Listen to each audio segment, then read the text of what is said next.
ಅರ್ಥಪೂರ್ಣವಾದ ಕಾರ್ಯಕ್ರಮ. ಇಂತಹ ಚಿಂತನ ಮಂಥನ ಕಾರ್ಯಕ್ರಮದ ಜರೂರಿರುವ ಸಂದರ್ಭದಲ್ಲಿ ಬಹಳ ಪ್ರೀತಿಯಿಂದ ಈ ಕಾರ್ಯಕ್ರಮವನ್ನು ಆಯೋಜಿಸ್ತಾ ಬಂದಿರುವಂತಹ ಸಂದರ್ಭದಲ್ಲಿ ಪ್ರಥಮ ಕಾರ್ಯಕ್ರಮದಲ್ಲಿ ಉದ್ಘಾಟಕರಾಗಿ ಆಗಮಿಸಿರುವ ಡಾಕ್ಟರ್ KL ಚಂದ್ರಶೇಖರ್ ಐಜೂರ್ ಅವರ ಕುರಿತು ವ್ಯಕ್ತಿ ಪರಿಚಯವನ್ನು ಮಾಡಿಕೊಡ್ಬೇಕಾಗಿ ಬೆಂಗಳೂರು ವಿಶ್ವವಿದ್ಯಾಲಯದ ಇತಿಹಾಸ ವಿಭಾಗದ ಸಹಾಯಕ ಪ್ರಾಧ್ಯಾಪಕರಾಗಿ ಕಾರ್ಯನಿರ್ವಹಿಸುತ್ತಿರುವಂತಹ ಡಾಕ್ಟರ್ ರವಿಕುಮಾರ್ ಅವರು ಬಂದು ಪರಿಚಯವನ್ನು ಮಾಡಿಕೊಡ್ಬೇಕಾಗಿ ಮನವಿ.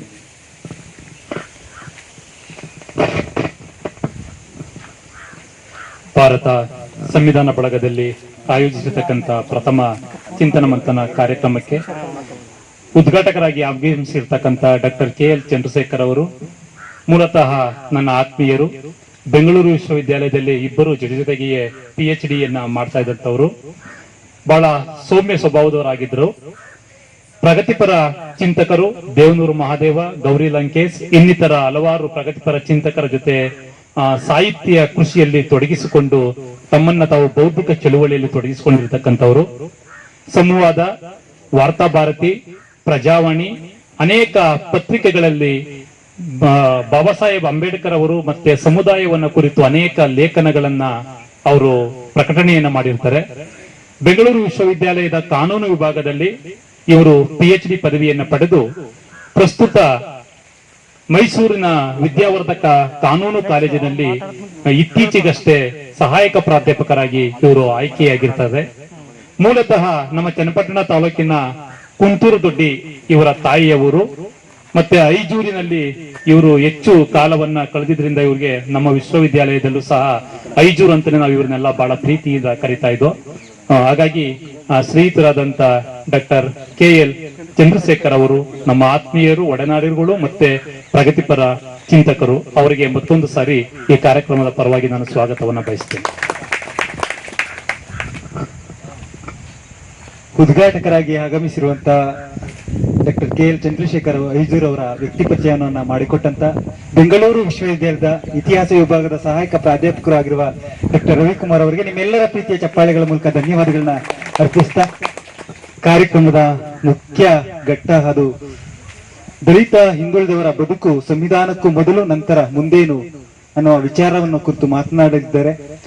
ಉದ್ಘಾಟಕರಾಗಿ ಆಗಮಿಸಿರುವಂತಹ KL ಚಂದ್ರಶೇಖರ್ ಐಜೂರ್ ಈಗ ನಮ್ಮೊಂದಿಗೆ. ಸಂವಿಧಾನ ರಚನೆಗೂ ಮುನ್ನ, ರಚನೆಯ ನಂತರ ಇಲ್ಲಿನ ಶೋಷಿತರ ಬದುಕಿನ ಚಿತ್ರಣಗಳು ನೀವು ಮಾತಾಡಬೇಕಂದಾಗ ಸಾಮಾನ್ಯವಾಗಿ ಇಂಥದ್ದು ವಿಶ್ವವಿದ್ಯಾನಿಲಯಗಳ ವಿಚಾರ ಸಂಕಿರಣಗಳಲ್ಲಿ ಈ ತರ ಕಾರ್ಯಕ್ರಮಗಳು ಹಮ್ಮಿಕೊಳ್ಳೋದು. ಅದು ನನಗೆ ಖುಷಿಯಾಗಿದೆ ಏನಂದ್ರೆ, ಯಾವುದೇ ವಿಶ್ವವಿದ್ಯಾಲಯಕ್ಕೆ ಸಂಬಂಧಪಡದ ನಮ್ಮ ಚಾರ್ವಾಕ ಹನುಮಂತ ಮತ್ತಿಕೆರೆ ಅವರು ಈ ವಿಷಯದ ಬಗ್ಗೆ ನೀವು ಮಾತಾಡಬೇಕಂದ್ರೆ ನನಗೆ ಅವ್ರ ಪರಿಚಯ ಇರಲಿಲ್ಲ, ಅವ್ರ ಯಾವುದೇ ತರದ ಒಡನಾಟ ಇರಲಿಲ್ಲ. ನನ್ನ ಫೇಸ್ಬುಕ್ ನ ಫಾಲೋವರ್ ಅಂತ ಹೇಳಿದಾಗ ನನಗೆ ಒಂದು ಕುತೂಹಲ ಆಯ್ತು. ಸೊ ನನಗೆ ಬಹುಶಃ ಒಂದೆರಡು ದಿನ ನೋಡಿದೆ, ಇಲ್ವೇನೋ ಆರಂಭದ ಉತ್ಸಾಹ ಇರ್ಬೇಕೇನೆ ಅವ್ರಿಗೆ, ಈ ತರದ ಕಾರ್ಯಕ್ರಮಗಳು ಹೇಳ್ತಿರ್ತಾರೆ, ಆಮೇಲೆ ಅದಕ್ಕೆ ಕೈ ಕೊಡೋ ಚಾನ್ಸಸ್ ಜಾಸ್ತಿ ಅಂದ್ಬಿಟ್ಟು ನಾನು ಸುಮ್ಮನಾಗ್ಬಿಟ್ಟೆ. ಆದ್ರೆ ಅವರು ಛಲ ಬಿಡೋದ ತ್ರಿವಿಕ್ರಮನ್ ತರ ಪ್ರತಿದಿನ ಕಾಲ್ ಮಾಡಿ ಹೇಳ್ತಾನೆ ಇದ್ರು. ನನಗೆ ಒಂದು ಗಿಲ್ಟ್ ಕಾಡಕ್ ಶುರು ಆಯ್ತು. ಏನಪ್ಪ ಇದು, ನಾನೊಂದು ಯಾವ್ದೋ ಕಂಫರ್ಟ್ ಝೋನ್ ಅಲ್ಲಿ ಕುತ್ಕೊಂಡು ಇಷ್ಟು ಸೀರಿಯಸ್ ಆಗಿ ಅವರು ಸಿದ್ಧತೆ ಮಾಡ್ಕೊಂಡಿರೋರು ಹೇಳ್ತಿದ್ದಾರೆ ಅಂದಾಗ ನಾನು ಖಂಡಿತ ನಿರಾಕರಿಸಲಿಲ್ಲ. ನನ್ನ ಜೊತೆ ನನ್ನ ಸ್ನೇಹಿತ ಕೂಡ ಬರ್ತಾನೆ ಅಂತ ಹೇಳಿ ತುಂಬಾ ಖುಷಿ ಆಯ್ತು ಅವ್ರಿಗೆ. ಮೊದಲನೇದಾಗಿ ನನ್ನನ್ನು ಇಲ್ಲಿ ಕರೆಸಲಿಕ್ಕೆ ಸಾಧ್ಯವಾಗಿದ್ದು ನಮ್ಮ ಚಾರ್ವಾಕ ಹನುಮಂತ್ ಅವರು ಒತ್ತಡ, ಒತ್ತಾಯ ಮತ್ತೆ ಆ ಪ್ರೀತಿಯ ಆಹ್ವಾನದಿಂದ ಈಗ ನಾನು ಮೊದಲನೇದಾಗಿ ಅವ್ರಿಗೆ ನಾನು ಧನ್ಯವಾದಗಳನ್ನ ಹೇಳ್ತೀನಿ. ಇಲ್ಲಿ ಬಂದ ಮೇಲೆ ಗೊತ್ತಾಯ್ತು ನನ್ನದೇ ಸ್ನೇಹಿತರು ಬಳಗ ಇಲ್ಲಿದೆ. ಇಲ್ಲೇ ನಮ್ಮ ರವಿ, ನಮ್ಮ ಕುಮಾರಸ್ವಾಮಿ, ಯತೀಶ್ ಚಂದ್ರ ಈ ತರ ಗೆಳೆಯರೆಲ್ಲ ಮತ್ತೆ ನನಗೆ ಇಲ್ಲಿ ಸಿಗೋದಕ್ಕೆ ಸಾಧ್ಯ ಆಯ್ತು. ಅದಕ್ಕೂ ಕಾರಣರಾದಂತ ನಾನು ಹನುಮಂತ್ ಅವ್ರಿಗೆ ನಾನು ಕೃತಜ್ಞತೆಗಳನ್ನ ಹೇಳಬೇಕು. ಈಗ ನನಗೆ ಮಾತಾಡ್ಲಿಕ್ಕೆ ಹೇಳಿರೋದು ವಿಷಯ, ಇಲ್ಲಿ ಎರಡು ಪದಗಳು ಹಾಕ್ಬಿಟ್ಟಿದ್ದಾರೆ, ದಲಿತ ಹಿಂದುಳಿದವರ ಬದುಕು. ಭಾರತ ಸಂವಿಧಾನ ರಚನೆಗೂ ಮುನ್ನ ನಂತರ ಅಂತ. ಅಲ್ಲಿ ಬರೀ ದಲಿತ ಹಿಂದುಳಿದವರು ಅಷ್ಟೇ ಅಲ್ಲ, ನೀವಲ್ಲಿ ಅಲ್ಪಸಂಖ್ಯಾತರು ಅಂತಾನು ಸೇರಿಸಬಹುದಾಗಿತ್ತು, ಮಹಿಳೆಯರು ಅಂತಾನು ಸೇರಿಸಬಹುದಾಗಿತ್ತು. ನಾವೇನಾದ್ರೂ ಒಂದು ಬುಲೆಟ್ ಪ್ರೂಫ್ ಸೆಕ್ಯೂರಿಟಿ ಇದೀವಿ ಅಂತಿದ್ರೆ, ನಾವು ಏನು ಈ 4 ವರ್ಗಗಳು ಹೇಳ್ತಿದ್ದೀನಲ್ಲ, ಭಾರತದಲ್ಲಿ ಯಾವಾಗಲೂ ಆತಂಕದಲ್ಲಿರೋ ಸಮುದಾಯಗಳು ಇವು 4. ಒಂದು ದಲಿತರು, ಒಂದು ಹಿಂದುಳಿದವರು, ಇನ್ನೊಂದು ಅಲ್ಪಸಂಖ್ಯಾತರು ಮತ್ತೆ ಮಹಿಳೆಯರು. ಈ 4 ಸಮುದಾಯಗಳು. ಅದರಲ್ಲಿ ಹಿಂದುಳಿದವರು ಅಂತಿದ್ದೆಲ್ಲ ಬಹಳ ವಿಚಿತ್ರವಾದ ವರ್ಗ ಇದು. ಯಾಕಂತ ಹೇಳಿದ್ರೆ, ನೀವು ಭಾರತದ ಕರ್ನಾಟಕದ ರಾಮನಗರ ಜಿಲ್ಲೆ ಯಾವುದೇ ಹಳ್ಳಿಗೆ ಹೋಗ್ಬಿಟ್ಟು ನೀವು ಕೇಳಿ, ಈ ದಲಿತರು ಮತ್ತು ಹಿಂದುಳಿದವರ ನಡುವಿನ ಆ ಬದುಕಿರುವಂತ ಓಣಿಗಳ ಮಧ್ಯೆ ಅರ್ಧ ಕಿಲೋಮೀಟರ್ ಅಥವಾ ಒಂದು ಬೀದಿ ಅಥವಾ ಒಂದು 3/4 ಕಿಲೋಮೀಟರ್ ಅಷ್ಟು ಡಿಸ್ಟೆನ್ಸ್ ಇರ್ತೈತೆ. ಈ ಹಿಂದುಳಿದ ವರ್ಗ ಅಂತ ನಾವೇನ್ ಕರ್ಸ್ಕೊತೀವಿ ಕರ್ನಾಟಕದಲ್ಲಿ, ಭಾರತದಲ್ಲಿ, ಇವರೇ ಇವತ್ತು ದಲಿತರ ನಿಜವಾದ ಶೋಷಕರಾಗಿ, ಶೋಷಣೆ ಮಾಡುವವರಾಗಿ, ಆರ್ಥಿಕವಾಗಿ ನಾವು ಬಲಶಾಲಿಗಳಂತ ಅವ್ರು ಹೇಳ್ಕೊತಾರೆ, ಆರ್ಥಿಕವಾಗಿ ನಾವು ಬಹಳ ಹಿಂದುಳಿದವರು ನಾವೇ ಅಂತ ಇದೇ ಶೂದ್ರ ಸಮುದಾಯಗಳು, ಮತ್ತೆ ಸಾಮಾಜಿಕವಾಗಿ ಜಾತಿ ಬಲಾಢ್ಯ ಹೊಂದಿರೋ ಸಮುದಾಯನೂ ಇದೆ. ಹೀಗಾಗಿ ರಾಮ್ ಮನೋಹರ್ ಲೋಹಿಯಾ ಒಂದು ಕಡೆ ಹೇಳ್ತಾರೆ, ಭಾರತ ಒಂದು ಸಾಮಾಜಿಕವಾಗಿ ಕಡು ದುಃಖದಲ್ಲಿರುವ ಸಮಾಜ ಇದು. ಯಾಕೆ ಅಂತ ಹೇಳಿದ್ರೆ ಯಾವಾಗಲೂ ತನಗಿನ ಕೆಳಗಡೆ ಇರೋನ್ ಯಾರಾದ್ರೂ ಇದ್ರೆ ಅವನನ್ನು ಶೋಷಣೆ ಮಾಡೋದಕ್ಕೆ. ಹೀಗಾಗಿ ಇಲ್ಲಿ ದಲಿತರು, ಹಿಂದುಳಿದವರು ಮತ್ತೆ ಮಹಿಳೆಯರು ಬಹಳ ಬೇಗ ಸಿಕ್ಬಿಡ್ತಾರೆ ಶೋಷಣೆ ಮಾಡೋದಕ್ಕೆ. ಹೀಗಾಗಿ ಈ ಶೋಷಣೆ ಮಾಡೋದಕ್ಕೆ ಸುಲಭವಾಗಿ ಸಿಗೋ ಸಮುದಾಯಗಳಾಗಿರೋದ್ರಿಂದ ಭಾರತೀಯ ಸಮಾಜಕ್ಕೆ ಇವ್ರನ್ನ ಶೋಷಣೆ ಮಾಡ್ತಿದೀವಿ ನಾವು ಅಂತ ಅನ್ನಿಸ್ತಾ ಇಲ್ಲ. ಮತ್ತೆ ಆ ಶೋಷಣೆಗೆ ಒಳಗ್ತಿರೋ ಸಮುದಾಯಗಳು ನಮ್ಮ ಮೇಲೆ ಶೋಷಣೆ ಆಗ್ತಿದೆ, ನಾವು ಇದಕ್ಕೆ ಪ್ರತಿರೋಧ ಕೊಡಬೇಕು ಅನ್ನುವ ಯಾವುದೇ ಪ್ರತಿರೋಧ ಶಕ್ತಿಗಳನ್ನ ಇಲ್ದೇನೆ ಸುಮಾರು ಶತಮಾನಗಳ ಗಟ್ಟಲೆ ಬದುಕೊಂಡು ಬಂದಿದ್ದಾರೆ. ಹೀಗಾಗಿ ನಾವು ಈಗ ಏನಾದ್ರೂ ಈ ಚಲನೆಯನ್ನ ಮಾಡಬಹುದಾ, ಈ ಬದಲಾವಣೆಯ ಚಲನೆಯತ್ತ ಚಲಿಸಬಹುದಾ ಅಂತ ನೋಡೋ ಚರ್ಚೆನ ನಿಮಿಷಗಳ ಕಾಲ ಮಾಡೋಣ. ಸೊ ಬಾಬಾ ಸಾಹೇಬ್ ಅಂಬೇಡ್ಕರ್ ಇವತ್ತು 64 ವರ್ಷ ಆಯ್ತು. ನಮ್ಗೆಲ್ಲ ಬೌದ್ಧ ಧರ್ಮದ ಒಂದು ದಾರಿನ ತೋರಿಸಿ. ಅವ್ರು ತೀರ್ಕೊಳ್ಳೋದಕ್ಕೆ 2 ವರ್ಷ ಮುಂಚೆ ಅಂದ್ರೆ 1954ರಲ್ಲಿ ಒಂದ್ ಕಡೆ ಬರೀತಾರೆ, ಏನು ಭಾರತದ ಅಸ್ಪೃಶ್ಯರು ಅಂತ ನಾವೇನ್ ಕರಿತೀವಿ, ಇವರು ಹಿಂದೂ ಮುಸ್ಲಿಂ ಗಲಾಟೆಗಳು ಗಲಭೆಗಳು ಭಾರತದಲ್ಲೇ ಆದ್ರೂ ಈ ಅಸ್ಪೃಶ್ಯರು ಬೇಗ ಹಿಂದೂಗಳಾಗ್ಬಿಡ್ತಾರೆ. ಆ ಗಲಭೆ ಮುಗಿದು ಕರ್ಫ್ಯೂ ಸಡಿಲಿಕ್ಕೆ ಆದ್ಮೇಲೆ ಮತ್ತೆ ಈ ಅಸ್ಪೃಶ್ಯರು ಮತ್ತೆ ಇದು ಏನು ಹಿಂದೂಗಳಾಗಿರ್ತಾರಲ್ಲ ಈ ಅಸ್ಪೃಶ್ಯರು ಮತ್ತೆ ಅವ್ರವ್ರದ್ದು ನಿಜವಾದ ಗೂಡುಗಳೇನು ಆ ಅಸ್ಪೃಶ್ಯತೆ ಬೆಲೆಗಳಿಗೆ ಹೋಗಿ ಬಚ್ಚಿಟ್ಕೋತಾರೆ. ಅಂದ್ರೆ ನಮ್ಮನ್ನು ಎಷ್ಟು ಚೆನ್ನಾಗಿ ಕಟ್ಟಿ ಹಾಕಲಾಗಿತ್ತು ಅಂತ ಹೇಳಿದ್ರೆ, ಒಂದು ಹಿಂದೂ ಮುಸ್ಲಿಂ ಕೋಮು ಗಲಭೆ ನಡೆದ್ರೆ ಅಸ್ಪೃಶ್ಯರೆಲ್ಲ ಹಿಂದೂಗಳಾಗ್ಬಿಡ್ತಾರೆ, ನಮ್ಮ ಮೇಲೆ ಅಲ್ಲೇ ನಡೀತಿದ್ಯೇನೋ ಅಂತ. ಆ ಗಲಭೆ ಮುಗಿದು ಕರ್ಫ್ಯೂಗಳೆಲ್ಲ ಮುಗಿದು ಸಡಿಲಗೊಂಡ ಮೇಲೆ ದಲಿತರು ಅಂತ ಕರ್ಸ್ಕೊಂಡಿದ್ದವ್ರು ಹಿಂದೂಗಳಾಗಿದ್ದವ್ರು ಆ ಕ್ಷಣಕ್ಕೆ ಮತ್ತು ವಾಪಸ್ಸು ಇಲ್ಲ ನೀನು ನಿಜವಾದ ಮುಖನೇ ಹಾಕಬೇಕು, ನೀನು ನಿಜವಾದ ಬಟ್ಟೆನೇ ಹಾಕಬೇಕು ಅಂತ ಹೇಳಿ ಕಳಿಸ್ತಾರೆ. 1954ರಲ್ಲಿ ಅಂಬೇಡ್ಕರ್ ಇದನ್ನು ಬರೆದ ಸಂದರ್ಭ ಏನಿತ್ತು ಏನೋ ಗೊತ್ತಿಲ್ಲ. ಈಗಲೂ ನೀವು ನೋಡ್ಕೊಂಡು ಬನ್ನಿ, ನೀವು ಈಗಲೂ 2020ರಲ್ಲೂ ಕೂಡ ನಿರ್ಭಯ ಘಟನೆಯಲ್ಲಿ ಜಾತಿ ಮುಖ್ಯ ಆಗ್ಲಿಲ್ಲ, ಪ್ರಿಯಾಂಕಾ ರೆಡ್ಡಿ ವಿಷಯದಲ್ಲಿ ಜಾತಿ ಬರಲ್ಲ. ಯಾಕಂತ ಹೇಳಿದ್ರೆ ಮಹಿಳೆಯರ ಮೇಲೆ ಏನೇ ಒಂದು ಪ್ರಶ್ನೆ ಬರಲಿ ದಲಿತರೇ ಪ್ರತಿಭಟಿಸೋದು, ಮುಸ್ಲಿಮರ ಮೇಲೆ ಏನೇ ಒಂದು ಅನ್ಯಾಯಗಳಾಗ್ಲಿ ಪ್ರತಿಭಟನೆ ಮಾಡುವ ಸಾಲಿನಲ್ಲಿ ದಲಿತರು ಇರ್ತಾರೆ. ಮತ್ತೆ ಶೂದ್ರ ಕಮ್ಯುನಿಟಿಗಳ ಮೇಲೆ ಯಾರ ಮೇಲೆ ಹಲ್ಲೆಗಳಾಗ್ಲಿ, ಶೋಷಣೆ ಆಗ್ಲಿ, ಅನ್ಯಾಯಗಳಾಗ್ಲಿ ದಲಿತರ ಮುಂದೆ ಇರ್ತಾರೆ.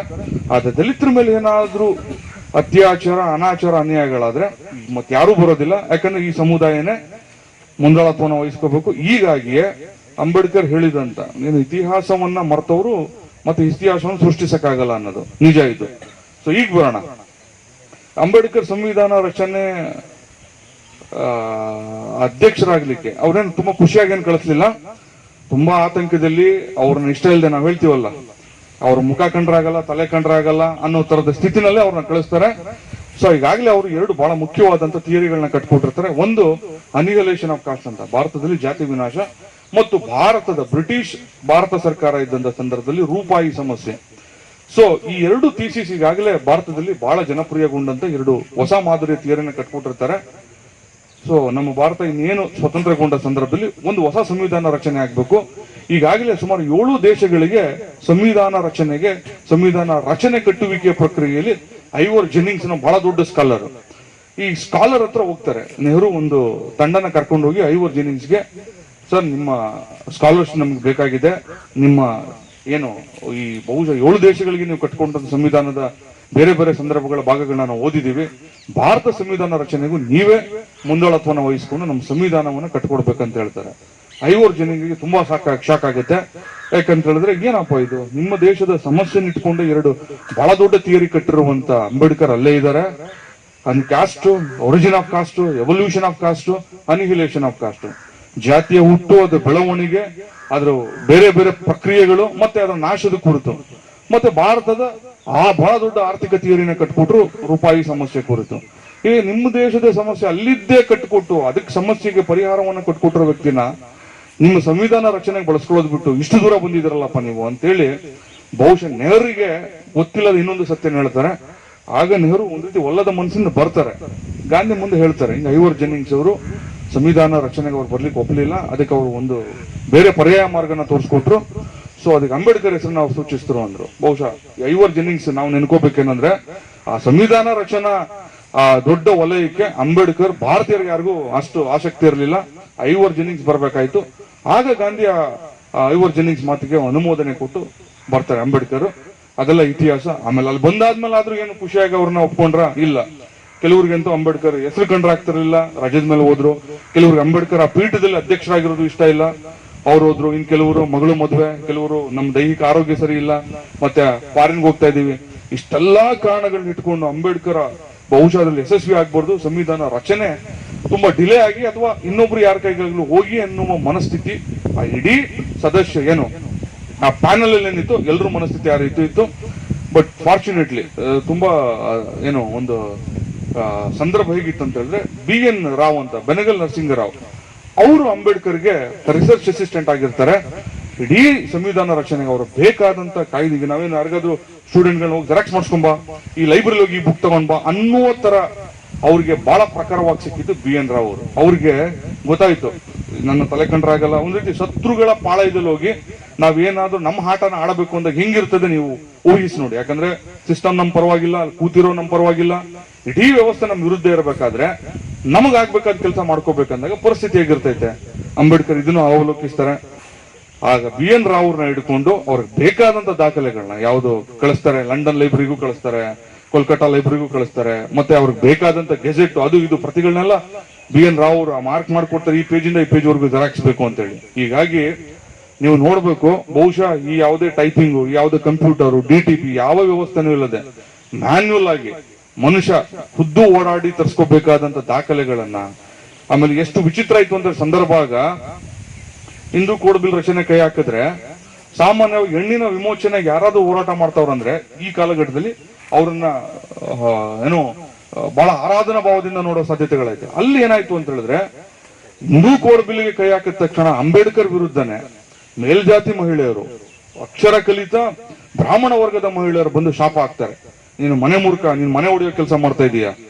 ನಮ್ಮಲ್ಲಿ ಆಗ್ಲೇ ನಮ್ಮ ಶಾಸ್ತ್ರಗಳು ಹೇಳಿದೆ, ಮನುಧರ್ಮ ಶಾಸ್ತ್ರ ಹೇಳಿದೆ, ಬಾಲ್ಯದಲ್ಲಿ ನಮ್ಮ ತಂದೆನ ಹೇಳಲಿ, ಯೌವನದಲ್ಲಿ ಗಂಡನ ಆರೈಕೆನಲ್ಲಿ ನಾನು ವಯೋವೃದ್ಧಳಾದ ಮೇಲೆ ನನ್ನ ಮಗ ನಾನು ನೋಡ್ಕೊತಾರೆ. ಹಿಂಗಿರ್ಬೇಕಾದ್ರೆ ನಮ್ಮ ವ್ಯವಸ್ಥೆನೆ, ನಮ್ಮ ಮನುಧರ್ಮ ಶಾಸ್ತ್ರನೇ ಕಟ್ಕೊಟ್ಟಿರ್ಬೇಕಾದ್ರೆ ನಮ್ಮ ಧರ್ಮದಲ್ಲಿ ನೀನ್ ಯಾರ ನಮಗೆ? ಅಂಬೇಡ್ಕರ್ ಹಿಂದೂ ಕೋಡ್ ಬಿಲ್ ಮೂಲಕ ಹಿಂದೂ ಧರ್ಮದ ಏನು ಆ ಆಸ್ತಿ ಹಕ್ಕು ಇರಲಿಲ್ಲ ಮಹಿಳೆಗೆ, 2005 ಇರಲಿಲ್ಲ. ಆಗ್ಲೇ ಅದಕ್ಕೊಂದು ಬುನಾದಿ ಹಾಕೋ ಕೊಟ್ಟಿದ್ದಾರೆ, ಇದು ಕೇಳಕ್ ರೆಡಿ ಇರಲಿಲ್ಲ. ನೀವ್ ಮನೆ ಹೊಡೆಯೋ ಕೆಲಸ ಮಾಡ್ತಾ ಇದೀಯಾ, ನಾವು ಒಗ್ಗಟ್ಟನ್ನು ಮುರಿಯೋ ಕೆಲಸ ಮಾಡ್ತಾ ಇದೀಯ, ಜಾಯಿಂಟ್ ಫ್ಯಾಮಿಲಿ ಹೊಡೆಯೋ ಕೆಲಸ ಮಾಡ್ತಾ ಇದೀಯ ಅಂತ ಹೇಳಿ ಅಕ್ಷರ ಸಹ ಹಿಂದೂ ಕೋಡ್ ಬಿಲ್ ನಲ್ಲಿ ಅಂಬೇಡ್ಕರ್ ಅವ್ರನ್ನ ವಿಲನ್ ಮಾಡ್ತಾರೆ. ನೋಡಿ ಹೇಗಿತ್ತು ಸಂದರ್ಭ ಅಂತ ಹೇಳಿದ್ರೆ, ಬಹುಶಃ ನಾವು ಇದನ್ನ ಪ್ರವಾದಿತನ ಅಂತ ಕರಿತೀವಿ, ಅಂದ್ರೆ ಈ ಪ್ರಾಫಿಟಿಸಮ್ ಅಂತ. ಮುಂದೆ ಆಗ್ಬೋದು ಈಗ ಈ ರೀತಿಯಿಂದ ಗೆಸ್ ಮಾಡೋದೇನೆ ಪ್ರವಾದಿತನ. ಬಹುಶಃ ಈಗೇನಾದ್ರೂ ಈ ರೀತಿ ರೂಪಿಸಿದ್ರೆ ಬಹುಶಃ ಇನ್ನು ಮುಂದೆ ಇದ್ರ ಪರಿಣಾಮಗಳು ಅಂದ್ರೆ ಅದು ಇಂಪ್ಯಾಕ್ಟ್ ಮತ್ತೆ ಎಫೆಕ್ಟ್ ಈ ರೀತಿ ಪರಿಣಾಮ ಬೀರ್ಬೋದು ಅಂತ ಬಹುಶಃ ಅಂಬೇಡ್ಕರ್ಗೆ ಅವರ ಸಂವಿಧಾನ ರಚನೆಯ ಸಂದರ್ಭದಲ್ಲಿ. ಹೀಗಾಗಿ ನೀವು ನೋಡ್ಕೊಂಡು ಬನ್ನಿ, ನಾನು ಕುತೂಹಲಕ್ಕೆ ಬೇರೆ ಬೇರೆ ದೇಶಗಳ ಸಂವಿಧಾನಗಳು ನೋಡ್ತಾ ಇರ್ತೀನಿ. ನಮ್ಮ ನೆರೆಯ ಪಕ್ಕದ ಪಾಕಿಸ್ತಾನ ಸಂವಿಧಾನ ಹೇಗಿದೆ, ಬಾಂಗ್ಲಾದೇಶದ ಹೇಗಿದೆ, ಶ್ರೀಲಂಕಾದ ಹೇಗಿದೆ ಅಂತ ಕುತೂಹಲಕ್ಕೆ ಪಾಕಿಸ್ತಾನ ಸಂವಿಧಾನ ನೋಡ್ತಾ ಇದ್ರೆ ಅಲ್ಲಿ ಪ್ರಿಯಾಂಬಲ್ ನಲ್ಲೇನೆ ಈ must be the believer of ಇಸ್ಲಾಂ ಅಂತ ಬರ್ತಾ ಇದೆ. ಏನೋ ಅವರ ಪ್ರಿಯಾಂಬಲ್ ನಲ್ಲಿ, ಅವರ ಪ್ರಸ್ತಾವನೆಯಲ್ಲೇ ಪಾಕಿಸ್ತಾನದ ಅತ್ಯುನ್ನತ ಸ್ಥಾನ ಅದು ಪ್ರೆಸಿಡೆಂಟ್ ಆಗಿರ್ಬೋದು, ಪ್ರೈಮ್ ಮಿನಿಸ್ಟರ್ ಆಗಿರ್ಬೋದು, ಅದು ಪಾಕಿಸ್ತಾನ ಕ್ರಿಕೆಟ್ ತಂಡದ ನಾಯಕನಾಗ್ಲಿಕ್ಕೂ ಅವನು ಮುಸ್ಲಿಮನಾಗಿರ್ಬೇಕು ಅಥವಾ ಮುಸ್ಲಿಮನಾಗಿ ಮತಾಂತರಗೊಂಡ ವ್ಯಕ್ತಿ ಯಾರು ಆಗಿರ್ಬೇಕು. ಇಲ್ಲ ಅಂತ ಹೇಳಿದ್ರೆ ಅವನು ಪಾಕಿಸ್ತಾನದ ಯಾವುದೇ ಅತ್ಯುನ್ನತ ಪದವಿಗಳನ್ನ ಪಡೆಯೋದಕ್ಕಾಗಲ್ಲ.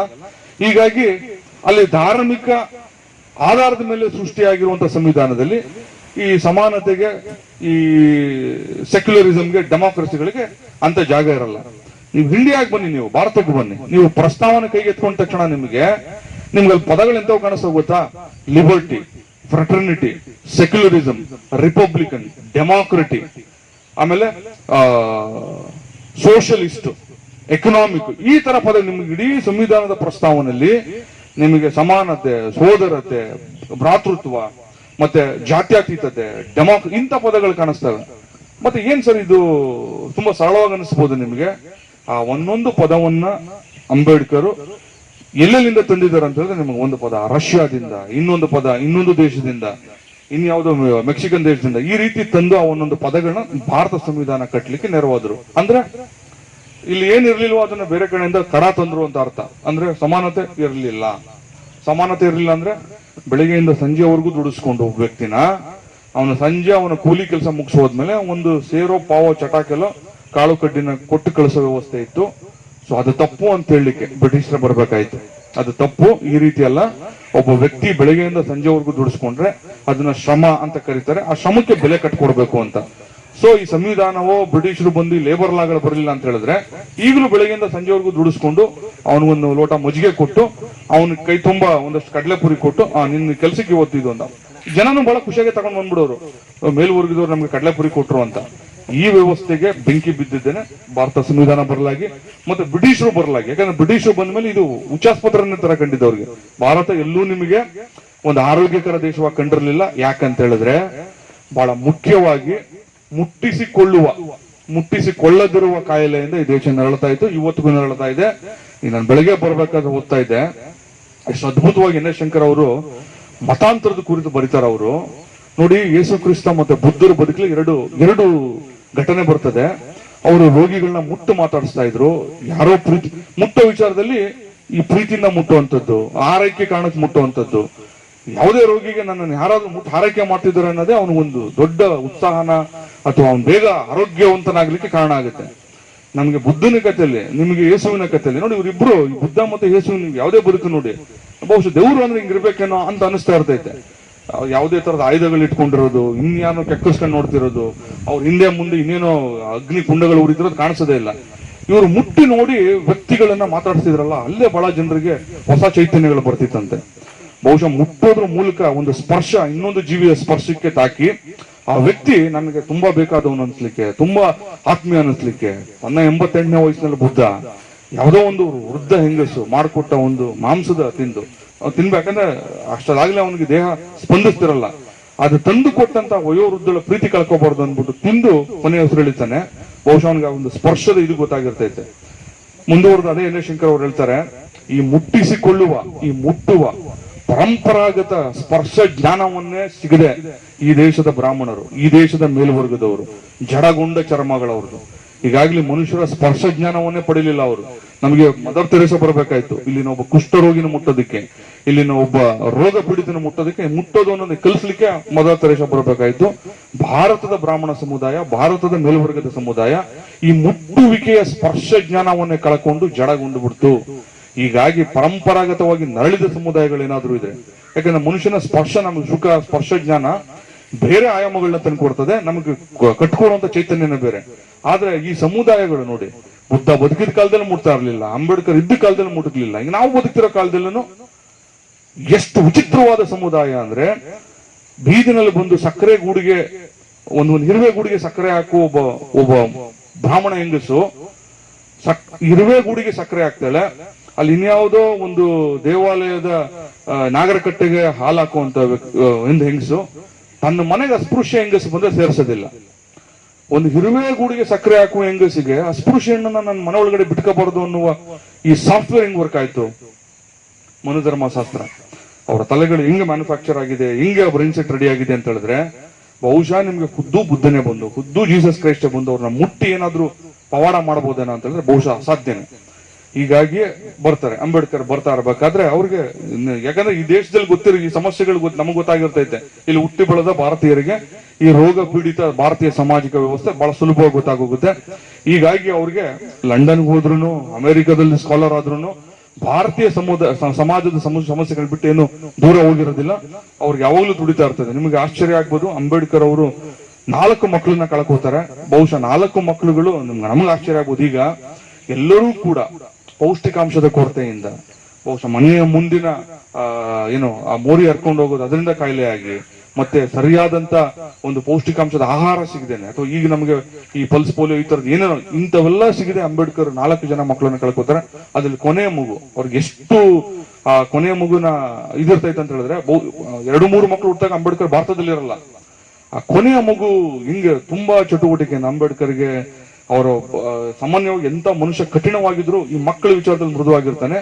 ಈ 3 ಮಕ್ಕಳಲ್ಲೂ ಸಿಗದ ಒಂದು ಪ್ರೀತಿ ಅಂಬೇಡ್ಕರ್ಗೆ ಆ ಕೊನೆ ಮಗುನಲ್ಲಿ ಸಿಕ್ಕಿರ್ತೈತೆ. ಆ ಮಗುನ ಉಳಿಸ್ಕೊಳಕ್ಕಾಗಲ್ಲ. ಅಂಬೇಡ್ಕರ್ ಕಣ್ಣೆದ್ರಿಗೆ 4ನೇ ಮಗು ರಾಜರತ್ನ ಅಂತ ತೀರ್ಕೋತಾನೆ. ಬಹಳ ಮುಂದೆ ಅವರ ಸ್ನೇಹಿತರು ಒಂದು ಪತ್ರ ಬರೀತಾರೆ. ಬಹುಶಃ ನನ್ನ ಹೆಂಡತಿ ಗೊತ್ತಿಲ್ಲ, ನಾವು ಈಗಾಗಲೇ ಕುಸಿದೋಗ್ಬಿಟ್ಟಿದೀವಿ.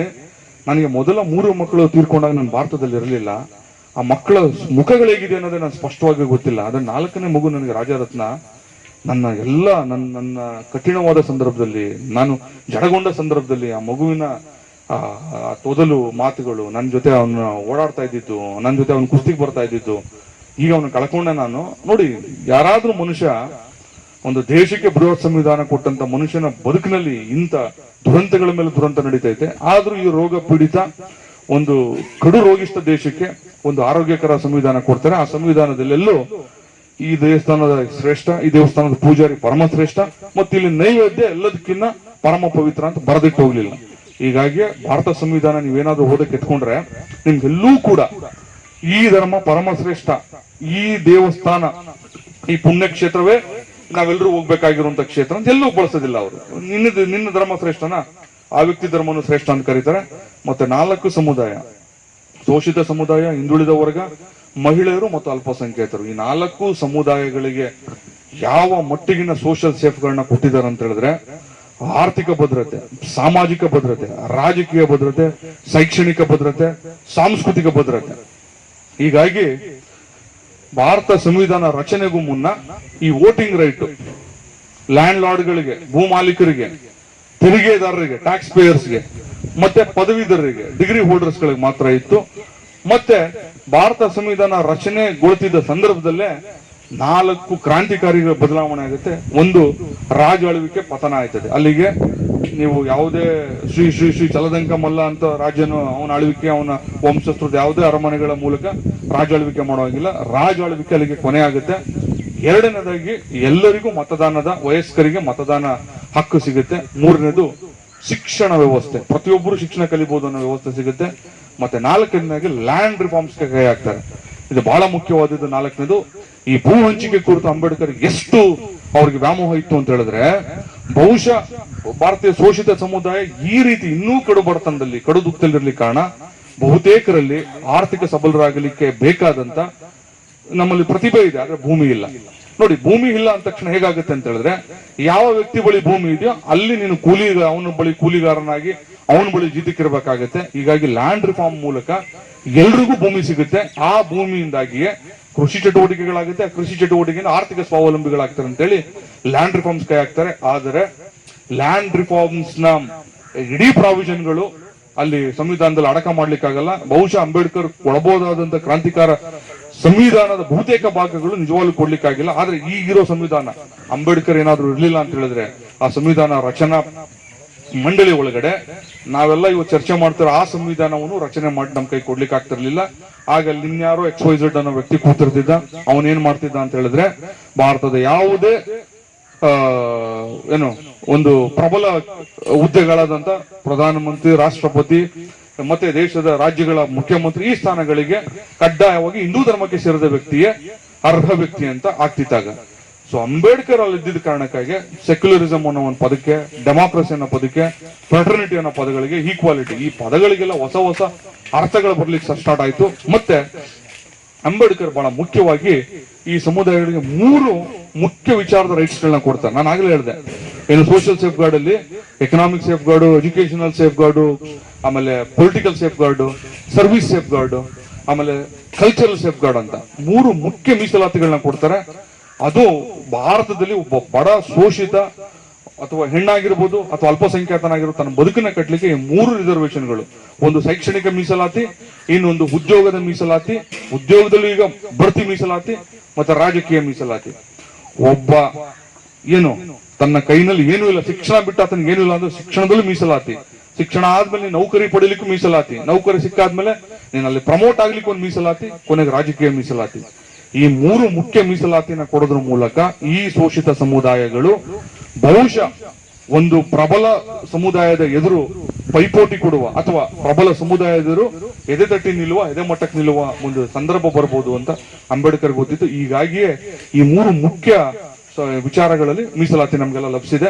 ಬಹುಶಃ ಆ ಮೀಸಲಾತಿನ ಇವತ್ತು ನಾನು ಇಲ್ಲಿ ನಿಮ್ಮ ಮುಂದೆ ನಿಲ್ಲಿಕ್ಕೆ ಇದೇ ಸಂವಿಧಾನ, ಇದೇ ಮೀಸಲಾತಿ ಮತ್ತು ಅಂಬೇಡ್ಕರ್ ಈ ಪ್ರಖರವಾಗಿ ಕೊಟ್ಟಂತ ಸಂವಿಧಾನದ ಎಲ್ಲ ಆಯಾಮಗಳ ಕಾರಣ. ಇಲ್ಲ ಅಂತ ಹೇಳಿದ್ರೆ ಬಹುಶಃ ಯಾವ್ದೋ ಎಲ್ಲೋ ಸೈಕಲ್ ಶಾಪ್ ನಲ್ಲೋ ಇನ್ಯಾವುದೋ ಕೇಬಲ್ ಟಿವಿ ಅಂಗಡಿಗಳೆಲ್ಲೋ ಕ್ಲೀನರೋ ಮೆಕ್ಯಾನಿಕ್ ಆಗಿರ್ತಾ ಇದೆ.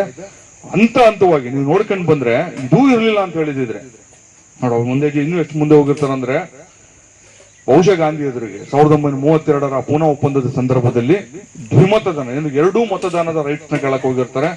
ಬಹುಶಃ ಅದೇನಾದ್ರೂ ಸಿಕ್ಕಿದ್ರೆ ಈಗ ಈ ಬಾಯಿನ ಕಳ್ಕೊಂಡಿರುವ, ನಾಲಿಗೆಗಳನ್ನ ಕತ್ತರಿಸ್ಕೊಂಡಿರುವ ನಮ್ಮ ದಲಿತ ರಾಜಕಾರಣಿಗಳಿದಾರಲ್ಲ, ಅವ್ರಿಗೆ ಒಂದಷ್ಟು ರಕ್ತ ಮಾಂಸ ಅವ್ರ ದೇಹದಲ್ಲಿ ಹರಿದಾಡ್ತಿದೆ ಅನ್ನೋದು ಗೊತ್ತಾಗ್ತಿತ್ತು.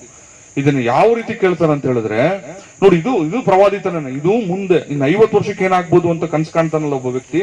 ಇನ್ನು 50 ವರ್ಷದ ನಂತರ ಬಹುಶಃ ಇವತ್ತು ತೆವಳ್ಕೊಂಡು ನಡೀತಿರೋ ಸಮುದಾಯ ಓಡಬಹುದು, ಬಹುಶಃ ಸ್ವಲ್ಪ ಬಲಶಾಲಿಯಾಗಿ ಪೈಪೋಟಿನ ಒಡ್ಡಬಹುದು ಅಂತ ಕನಸುಗಳನ್ನ ಮಹತ್ವಾಕಾಂಕ್ಷೆ ಇಟ್ಕೊಳ್ಳೋ ವ್ಯಕ್ತಿಗೆ ಮಾತ್ರ ಪ್ರವಾದಿ ಅಂತ ಕರಿಬಹುದು. ಆದ್ರೆ ಬಹುಶಃ ಗಾಂಧಿಯವ್ರಿಗೆ ಏನು ಈ ಎರಡೂ ಮತದಾನದ ಹಕ್ಕಿನ ಕಾನ್ಸೆಪ್ಟೇ ಅರ್ಥ ಆಗ್ಲಿಲ್ವೇನೋ ಗೊತ್ತಿಲ್ಲ. ಆದ್ರೆ ಸ್ವಲ್ಪ ಕಠಿಣವಾಗಿ ಏನಾದ್ರು ಅಂಬೇಡ್ಕರ್ ವರ್ತಿಸಿದ್ರೆ ಗಾಂಧಿಯವರ ಪ್ರಾಣ ಹೋಗ್ಬೋದಾಗಿತ್ತು. ಮತ್ತೆ ಆ ಗಾಂಧಿ ಏನಾದ್ರು ಆ ಸಂದರ್ಭದಲ್ಲಿ ಹತ್ಯೆಗೆ ಒಳಗಾಗಿದ್ರೆ ಅಥವಾ ಸಾವನ್ನಪ್ಪಿದ್ರೆ ನಾವುಗಳೆಲ್ಲ ವಿಲನ್ಗಳಾಗಿರ್ತಿದ್ವಿ ನಾವು ಈಗ. ಯಾಕಂದ್ರೆ ಈಗ ಗೋಡ್ಸೆ ಮೇಲೆ ಇರುವ ಕಳಂಕ ಅಂಬೇಡ್ಕರ್ ಮೇಲೆ ಬರುವ ಸಾಧ್ಯತೆಗಳು ಇರ್ತಿತ್ತು. ಮತ್ತೆ ಒಂದಷ್ಟು ದಲಿತರ ಮಾರಣ ಹೋಮ ಕೂಡ ನಡೀತಾ ಇತ್ತು. ಗೊತ್ತಿಲ್ಲ, ಅಲ್ಲೂ ಕೂಡ ಅಂಬೇಡ್ಕರ್ ವಿಷನರಿ ಆಗಿ ಹೋಗಿ ನಾವೇ ಸೋತ್ಬಿಡೋಣ ಬಿಡಿ ಅನ್ನೋ ರೀತಿಯಾಗಿ ಗಾಂಧಿ ಪ್ರಾಣ ಉಳಿತೈತೆ, ಆ ಉಪವಾಸ ಕೊನೆಗೊಳಿಸ್ತಾರೆ. ಹೀಗಾಗಿ ಅದು ಕೂಡ ಕ್ರಾಂತಿಕಾರಿ ಚಿಂತನೆ. ಎರಡೂ ಮತಗಳು ಸಿಕ್ಕಿದೆ, ದಲಿತನೇ ಆಯ್ಕೆ ಮಾಡುವಂಥದ್ದು, ಇನ್ನೊಂದು ಓಟಿನ ಪವರ್ ನಲ್ಲಿ ಮತ್ತೆ ಯಾರಿಗಾದ್ರೂ ಹಾಕ್ಬೋದು. ಈ ಕಾನ್ಸೆಪ್ಟ್ ನಿಮ್ಗೆ ಯುರೋಪಿಯನ್ ಚಿಂತನೆಗಳಿಂದ, ರಷ್ಯನ್ ಚಿಂತನೆಗಳಿಂದ, ಆಫ್ರಿಕಾದ ಐಡಿಯಾಗಳಿಂದ ಬರುವಂತದ್ದು. ನೀವು ಭಾರತದಲ್ಲೇ ಕುತ್ಕೊಂಡು ಭಾರತ ನೋಡಿದಾಗ ನಿಮಗೆ ಒಂಥರದ್ದು ಭಾರತದ ಎಲ್ಲಾ ಚಿತ್ರಗಳು ಕಾಣಿಸ್ತಾ ಇರ್ತೈತೆ. ನೀವು ಅಮೆರಿಕಾಗ ಹೋಗಿ, ನಿಮಗೆ ಅಮೆರಿಕಾದ ಅಂಬೇಡ್ಕರ್ ಹೋದ ಸಂದರ್ಭದಲ್ಲಿ ಹೇಗಿತ್ತು ಗೊತ್ತಾ? ಅಲ್ಲಿ ಚರ್ಚ್ಗೆ ಬ್ಲಾಕ್ಸ್ ಗಳನ್ನ ಬಿಟ್ಕೋತಾ ಇದ್ರು, ಕಪ್ಪು ನಿಗ್ರುಗಳನ್ನ ಬಿಟ್ಕೋತಾ ಇದ್ರು. ಅವ್ರ ಅಡಿಗೆ ಮನೇಲಿ ಕೆಲಸದಾಳುಗಳಾಗಿ ಬ್ಲಾಕ್ ಜನಗಳೇ ಇರ್ತಾ ಇದ್ರು, ಆದ್ರೂ ಗುಲಾಮರು ಅಂತಾನೆ ಟ್ರೀಟ್ ಮಾಡ್ತಾ ಇದ್ರು. ಅಂಬೇಡ್ಕರ್ಗೆ ಇದು ಸೋಜಿಗೆ ಅನಿಸ್ತೈತೆ. ಅಲ್ಲ, ಇವ್ರು ಬಣ್ಣದ ಕಾರಣಕ್ಕೆ ಇಷ್ಟು ಶೋಷಣೆಗೊಳಗಾಗಿದ್ದಾರೆ. ಯಾರು? ಈ ಆಫ್ರಿಕಾದ ಕಪ್ಪು ಜನ. ಇವ್ರನ್ನ ಏನೋ ಮಾರುಕಟ್ಟೆಗಳಲ್ಲಿ ಗುಲಾಮರನ್ನ ಡಾಲರ್ಗಳನ್ನ ಕೊಟ್ಟು ಬಲಶಾಲಿ ಆಗಿರೋರನ್ನ ಜಲ್ಲಿಕಲ್ಲು ಹೊಡಿಯೋದಕ್ಕೆ, ಇನ್ನೂ ಸಿಕ್ಕಾಪಟ್ಟ ಬಲಶಾಲಿ ಆಗಿರೋರನ್ನ ಅವನ್ನ ಬೇರೆ ಬೇರೆ ತರದ ಕಠಿಣ ಕೆಲಸಗಳನ್ನ ಮಾಡಿಸ್ಕೊಳ್ಳೋ ಖರೀದಿ ಮಾಡ್ಕೊಂಡು ಬಂದು ಅಟ್ಲೀಸ್ಟ್ ಇವ್ರು ಅಡಿಗೆ ಮಾಡಿಸ್ಕೊಳ್ಳೋದಕ್ಕೆ, ಚರ್ಚ್ಗಳು ಕ್ಲೀನ್ ಮಾಡೋದಕ್ಕೆಲ್ಲ ಬಿಟ್ಟವರಲ್ಲ. ಭಾರತದಲ್ಲಿ ಇದು ವ್ಯವಸ್ಥೆ ಇಲ್ವಲ್ಲ. ಇವ್ನ ಅಟ್ಲೀಸ್ಟ್ ಚರ್ಚಿನ ಸಾಮೂಹಿಕ ಪ್ರಾರ್ಥನೆಗಳಿಗಾದ್ರೂ ಬಿಟ್ಟವ್ರೆ. ಭಾರತದಲ್ಲಿ ಅದು ಇಲ್ವಲ್ಲ. ಅಂಬೇಡ್ಕರ್ಗೆ ನೋಡಿ, ಅಮೆರಿಕಾದಲ್ಲೂ ಲಂಡನ್ ಅಲ್ಲಿ ಇಂಥ ಚಿತ್ರಗಳು ಸಿಗ್ತದೆ. ಆಗ ಅವ್ರ ಫ್ರೆಂಡು ಆಕ್ಚುಲಿ ಬ್ಲಾಕ್, ಅವನಿಗೆ ಹೇಳ್ತಾರೆ, ಇಲ್ಲಪ್ಪ ನೀವು ಅಟ್ಲೀಸ್ಟ್ ನಿಮ್ಮ ಬಣ್ಣದ ಕಾರಣಕ್ಕಾದ್ರೂ ನೀವು ಆಫ್ರಿಕನ್ಸ್ ಅಂತ ಕಾಣಿಸ್ತಾ ಇದ್ರೆ, ಅವ್ರು ವೈಟ್ ಕಾಣಿಸ್ತಿದ್ದಾರೆ. ಭಾರತದಲ್ಲಿ ಬಣ್ಣದ ಕಾರಣಕ್ಕೆಲ್ಲ ಅಲ್ಲಿ ಎಷ್ಟು ವಿಚಿತ್ರವಾದ ಪರಿಸ್ಥಿತಿ ಇತ್ತು ಅಂತ ಹೇಳಿದ್ರೆ, ಕಪ್ಪುಗಿರೋ ಒಂದ್ ಜಾತಿಯವನು ಕಪ್ಪುಗಿರೋ ಇನ್ನೊಂದು ಜಾತಿಯನ್ನ ದ್ವೇಷಿಸೋದು ನಿಮಗೆ ಜಗತ್ತಿನೆಲ್ಲೂ ಕಾಣ್ಲಿಕ್ಕೆ ಸಾಧ್ಯ ಇಲ್ಲ. ಈ ತರ ಸಾಮಾಜಿಕ ವ್ಯವಸ್ಥೆ. ರುನೋಕೋ ರಶೀದಿ ಅಂತ ಅಮೆರಿಕದ ಹಿಸ್ಟೋರಿಯನ್ ಈಗಲೂ ಬದುಕಿದ್ದಾರೆ. 2013ಕ್ಕೆ ಭಾರತಕ್ಕೆ ಬರ್ತಾರೆ ಅವರು. ಭಾರತಕ್ಕೆ ಅವರು ಬಂದ ದೇಶಗಳ ಸಂಖ್ಯೆಯಲ್ಲಿ 103ನೇ ದೇಶ ಅದು. ಅಂತ ದೊಡ್ಡ ಸ್ಕಾಲರ್ ರುನೋಕೋ ರಶೀದಿ ಅನ್ಬಿಟ್ಟು ಇಲ್ಲಿ ಬಂದು ನೋಡ್ತಾರ ಅವರು. ಅವ್ರು ಒಂದು ಸ್ಟಡಿ ಮೇಲೆ ಬಂದಿರ್ತಾರೆ, ವಿಚಿತ್ರ ಅನಿಸ್ಬಿಡ್ತೈತೆ. ಹೋಗಿ ಅಮೆರಿಕದಲ್ಲಿ ಬರೀತಾರೆ ಅವರು. ಈಗಾಗಲೇ 103 ದೇಶಗಳನ್ನ ಭೇಟಿ ಆಗಿದ್ದೀನಿ, ನನ್ನ 103ನೇ ದೇಶವೇ ಭಾರತ. ಎಂತ ವಿಚಿತ್ರವಾದ ದೇಶ. ಬಹುಶಃ ಇಡೀ ಭೂಖಂಡದಲ್ಲಿ, ಭೂಮಿ ಮೇಲೆ ಇದರಂತ ವಿಚಿತ್ರವಾದ ದೇಶ ಇರಲಿಕ್ಕೆ ಸಾಧ್ಯವೇ ಇಲ್ಲ. ನಾನು ಇದುವರೆಗೂ ತಾರತಮ್ಯ ಅನ್ಕೊಂಡ್ರೆ, ನಾನು ಇದುವರೆಗೂ ಜನಾಂಗ ಭೇದ ಅನ್ಕೊಂಡ್ರೆ, ಯುರೋಪಿನ, ಅಮೆರಿಕಾದ, ರಷ್ಯಾದ, ಆಫ್ರಿಕಾದ ತಾರತಮ್ಯ ಅನ್ಕೊಂಡಿದ್ದೆ. ಅಲ್ಲಿ ಕಪ್ಪುಗಿರೋರು ಬಿಳಿಗಿರೋರು ಕಪ್ಪುಗಿರೋರನ್ನ ದ್ವೇಷಿಸೋದು. ಬಣ್ಣ ಎದ್ದು ಕಾಣ್ತಾ ಇದೆ.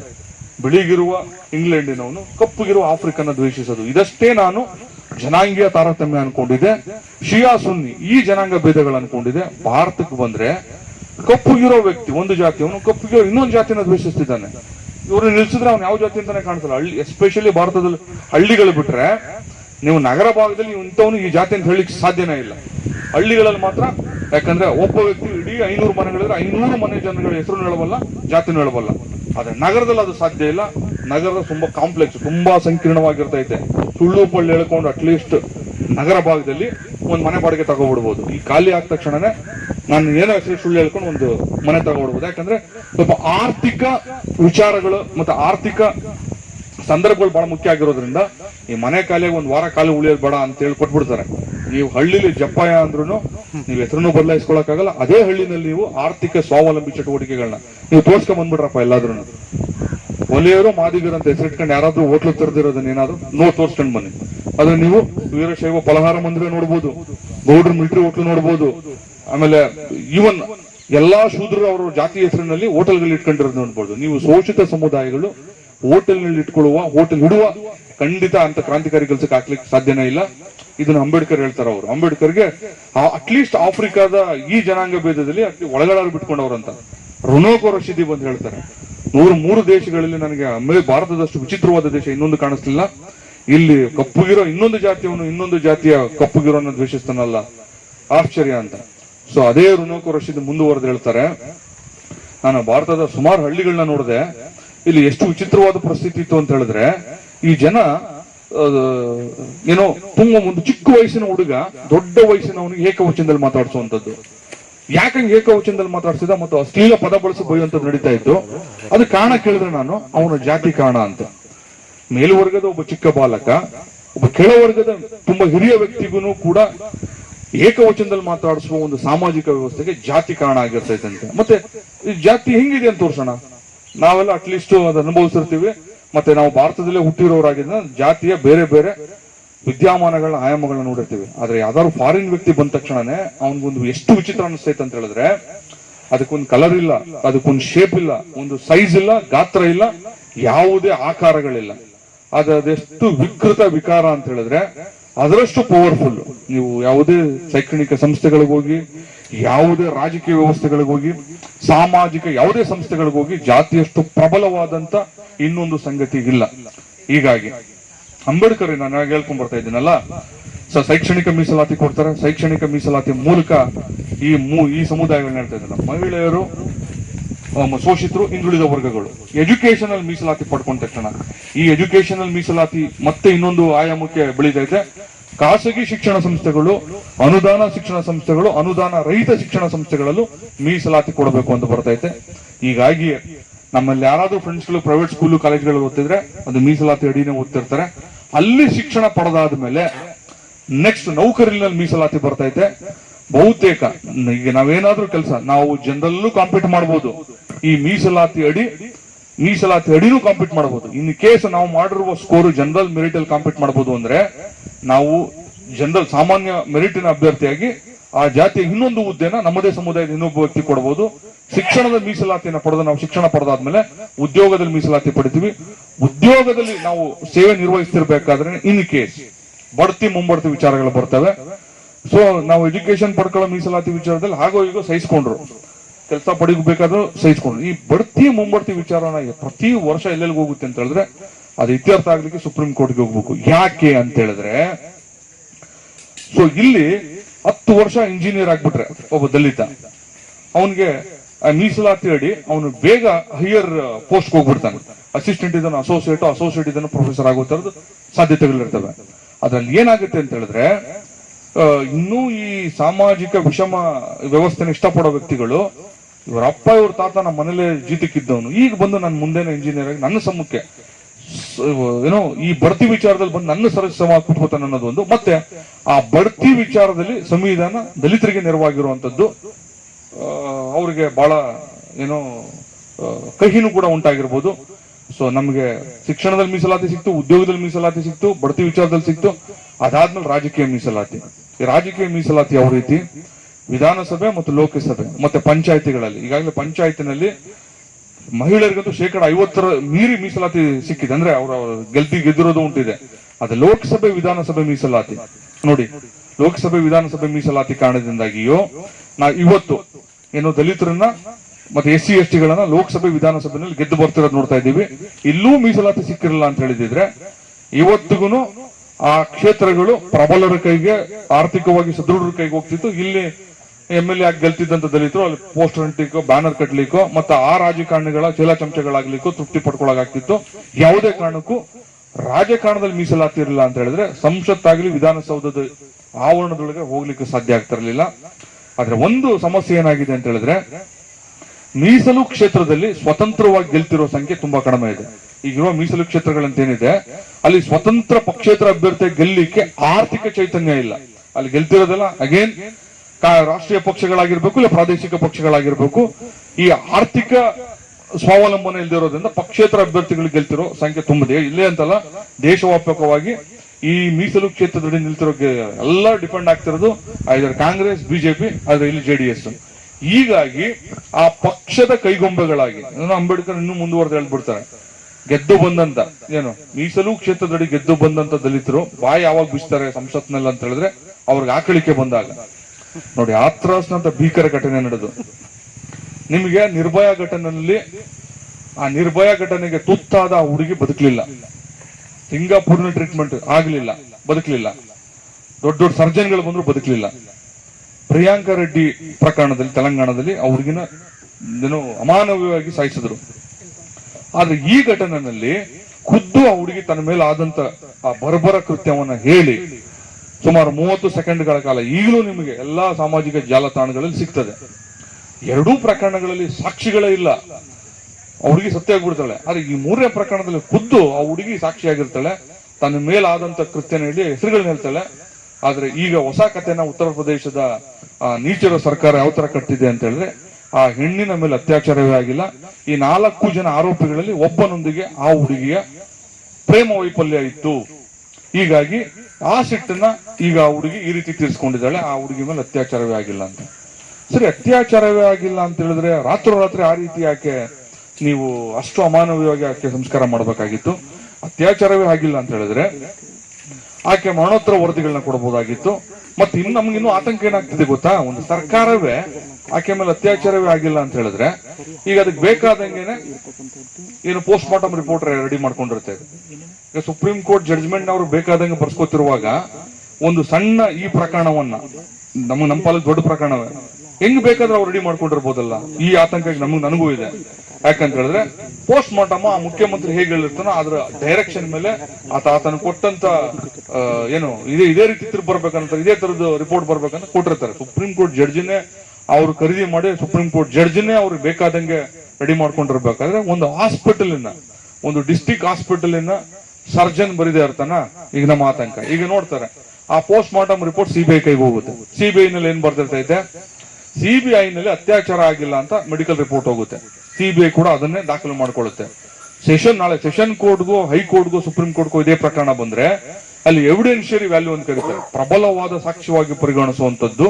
ಯಾಕಂದ್ರೆ ಅತ್ಯಾಚಾರ ಪ್ರಕರಣದಲ್ಲಿ ಸಾಕ್ಷಿಗಳಿರಲ್ಲ, ಖುದ್ದು ಅತ್ಯಾಚಾರಕ್ಕೆ ತುತ್ತಾದ ವ್ಯಕ್ತಿ ಹೇಳುವ ಒಂದು ಸಾಕ್ಷ್ಯ, ಆಮೇಲೆ ಈ ಮೆಡಿಕಲ್ ಎಕ್ಸಾಮಿನೇಷನ್ ರಿಪೋರ್ಟ್ಗಳು.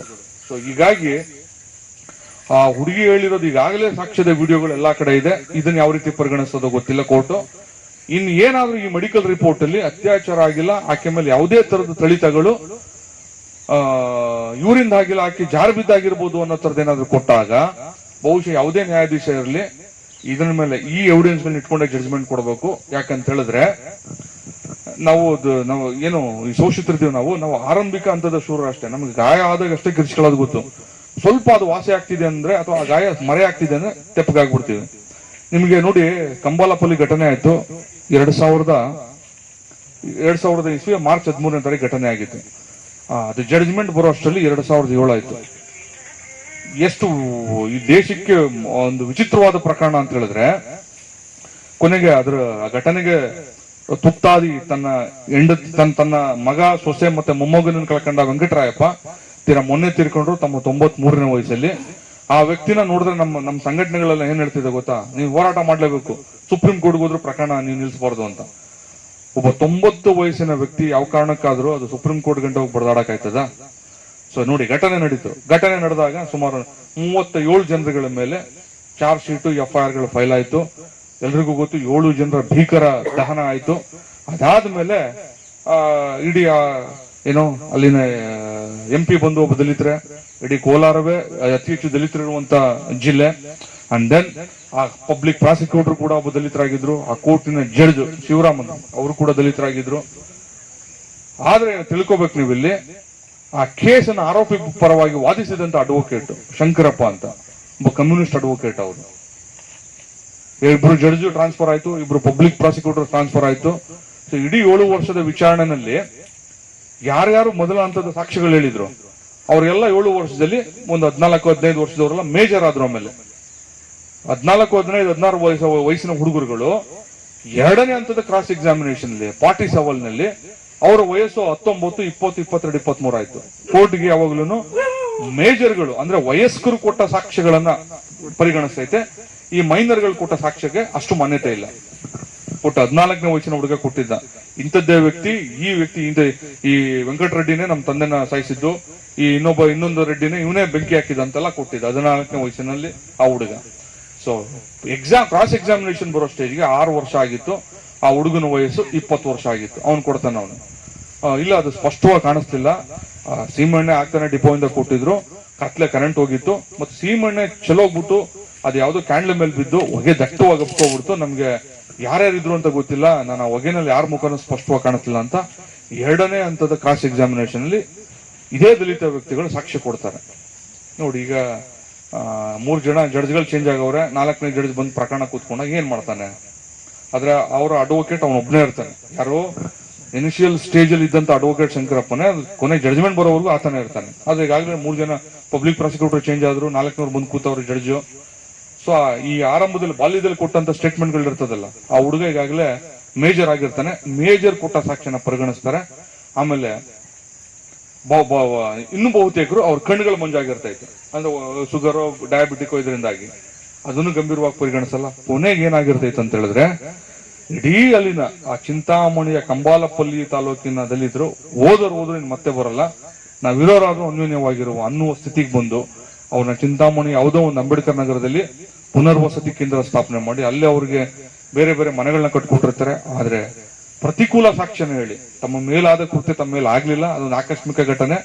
ಎಲ್ಲರೂ ಶೆಡ್ಗಳಲ್ಲಿದ್ದು ದೀಪದ ಕ್ಯಾಂಡಲ್ ಮೇಲೆ ಸೀಮೆಣ್ಣೆ ಬಿದ್ದು ಬಗ್ ಅಂತ ಹತ್ಕೋತು. ಹೀಗಾಗಿ ಯಾರು ನಮಗೆ ಸ್ಪಷ್ಟವಾಗಿ ಗೊತ್ತಿಲ್ಲ, ಆಮೇಲೆ ಯಾರನ್ನು ಏನು ಕೊಂದಿಲ್ಲ ಅನ್ನೋ ತರದ ಹೇಳಿಕೆಗಳು ದಲಿತರೇ ಕೊಡ್ತಾರೆ. ಹೀಗಾಗಿ ಅದನ್ನ 4ನೇ ಜಡ್ಜ್ ಏನ್ ಮಾಡ್ತಾನೆ, ಅಲ್ಲಿ ಏನ್ ನಡೀತು ವಿಚಾರಣೆ ಇಟ್ಕೊಂಡು ರೆಕಾರ್ಡ್ ಆಗ್ತಿರ್ತದೆ, ಅದರ ಮೇಲೆ ಆ 37 ಜನರು ಖುಲಾಸೆಯಾಗಿ ಬರ್ತಾರೆ. ಬಹುಶಃ ಇದೊಂದು ಪ್ರಕರಣ ಭಾರತದಲ್ಲಿ ದಲಿತರ ಮೇಲೆ ಆಗುವ ದೌರ್ಜನ್ಯಗಳ ಪ್ರಕರಣ ಹೆಂಗಿರ್ತೈತೆ ಅಂತ ಹೇಳಿದ್ರೆ, ಸೊ ಈ ಮಾದರಿಯಲ್ಲೇ ತೀರ್ಪು ಬರುವಂತದ್ದು. ನೀವು ಎಲ್ಲೇ ಹೋಗ್ಲಿ, ಇನ್ನು ಉತ್ತರ ಪ್ರದೇಶದ ಈ ಘಟನೆ ಏನ್ ತೀರ್ಬೋದು ಅಂತ ಈ ತೀರ್ಪು ಬರ್ಬೋದು ಅಂತ ಹೀಗೆ ಹೇಳ್ಬೋದು. ಯಾಕಂತ ಹೇಳಿದ್ರೆ ಸಿಬಿಐ ಕೊಟ್ಟ ಇದನ್ನ ಇಟ್ಕೊಂಡು ತನಿಖೆ ಇಟ್ಕೊಂಡು ವರದಿ ಇಟ್ಕೊಂಡು ಕೋರ್ಟ್ಗೆ ಹೋಗುತ್ತೆ. ಸಿಬಿಐ ಕೂಡ ಅದನ್ನ ಹೇಳ್ತದೆ, ಪೋಸ್ಟ್ ಮಾರ್ಟಮ್ ರಿಪೋರ್ಟ್ ಅಲ್ಲಿ ಅತ್ಯಾಚಾರ ಆಗಿಲ್ಲ ಅಂತ ಬಂದಿದೆ. ಯಾಕಂದ್ರೆ ಸಿಬಿಐ ಒಂದು ಏಜೆನ್ಸಿ ಅಷ್ಟೇನೆ, ಒಂದು ತನಿಖಾ ಏಜೆನ್ಸಿ, ಎನ್ಕ್ವೈರಿ ಏಜೆನ್ಸಿ, ಅದಕ್ಕೆ ಬೇಕಾದಂತ. ನೀವು ಅದೇ ಬದನವಾಳು ಘಟನೆಗೆ ಬಂದ್ರೆ ಕಂಬಾಲಪಲ್ಲಿ ದೂರದ ತೀರ್ಪು ಬರ್ತೈತೆ, ಇಡೀ ದೇಶಕ್ಕೆ ಮಾದರಿ ಆಗಬಹುದಾದಂತ 3 ಜನರಿಗೆ ಜೀವಾವಧಿ ಶಿಕ್ಷೆ ಆಗುತ್ತೆ.